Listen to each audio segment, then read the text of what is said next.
Aya di dia tukang ngarit atau tukang maraban hayam atau tukang ingu sato lau tadi baburuh mawa sapako dina tanbihul gopilin aya hikmah da Kanjeng Rasul ge kapungkur nyaeta tukang ngangon. Qala al-faqih rahimahullahu taala al hikmatu fi ra'yil anbiya shalawatullahi alaihim wasallamuhu. Naon cik hikmahna kapungkur para nabina Allah teh jadi tukang ngangon heula, tukang ngarit, tukang maraban hayam meureun mun aya hayam teh mah. Nah, eta teh aya hikmahna, aya hikmah tertentu.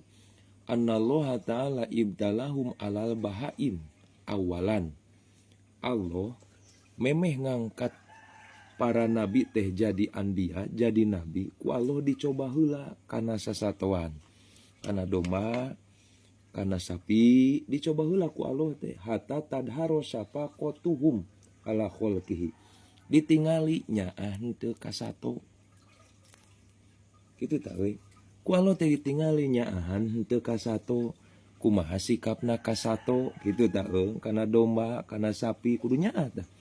Wa huwa a'lamu bihim, Allah uninga. Wa idza wajadahum musfikina alal bahaim ja'alahum anbiya'a wa ja'alahum musallitina ala bani Adam fi amri dinihim.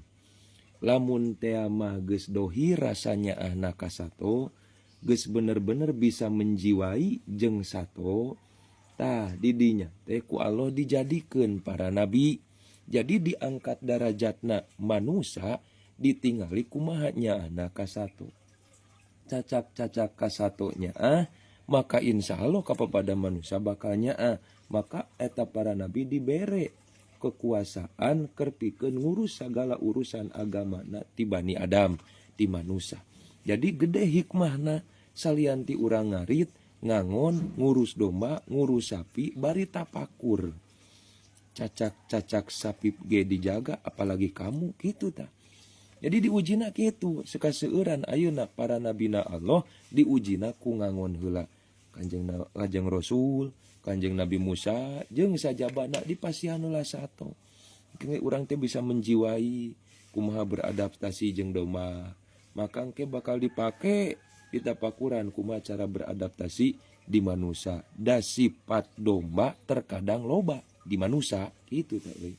Jadi ulah leutik hate ayeuna kerpikeun tukang ngarit, kerpikeun ayeuna tukang ngangon, ulah leutik hate sabab bakal dijadikeun ku Allah teh jalma nu nyaahan ka sasama kusabab aya ikhtiar nyaah ka sato.